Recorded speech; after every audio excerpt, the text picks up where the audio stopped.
This is the Kawasaki Concours 14 2015 model. It's got about 6,000 miles. I just completed a 40-minute test ride on it. I'm going to report my findings and compare it specifically to my FJR1300.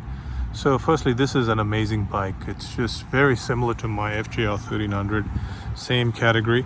Very comfortable, excellent wind protection on the freeway, and I think the one thing about the Concours is it looks much better than my FJR1300. I think the lines of this it's a more attractive bike than my FJR1300. Now, in terms of other feedback on the bike, it's got an amazing engine. It's in 100 cc's more than my FJR. I think I got a 1300 on mine. This has got a 1400 cc's. And the engine is very smooth, lots of power, and at 3,000 revs you're doing about 65 miles an hour. 4,000, this gets up to 85 miles an hour, and the red line is at about 10.5. So lots of power, lots of torque.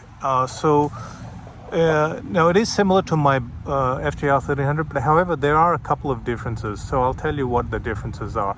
In terms of handling, I don't think this handles as well as my FJR1300. The agility of this bike is not as good. I mean, it is good, but my FJR has got slightly better handling and agility than this. Now, in terms of the other key difference is the engine noise, right?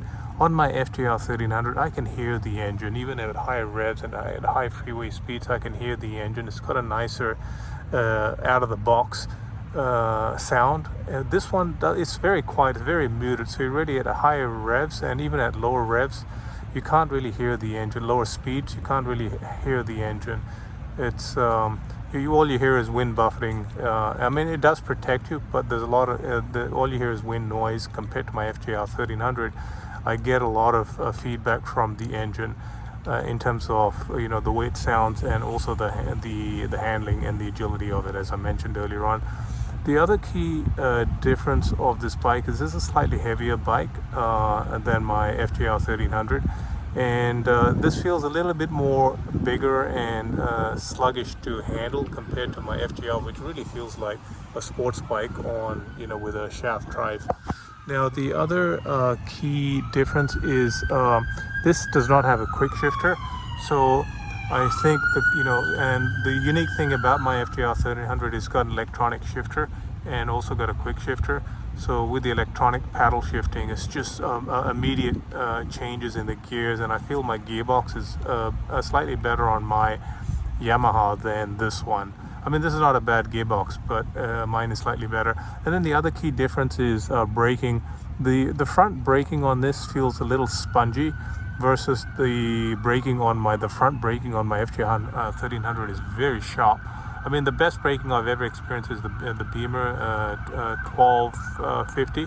That's got the best braking ever of any bikes that I've ridden.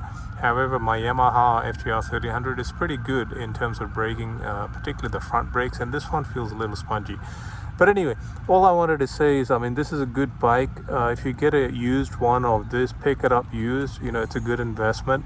But if you have the choice of this and the FJR1300, I definitely recommend the FJR1300 ahead of this one. Just as my opinion. Okay, guys, that's all I wanted to communicate. Stay tuned for more videos. Cheers.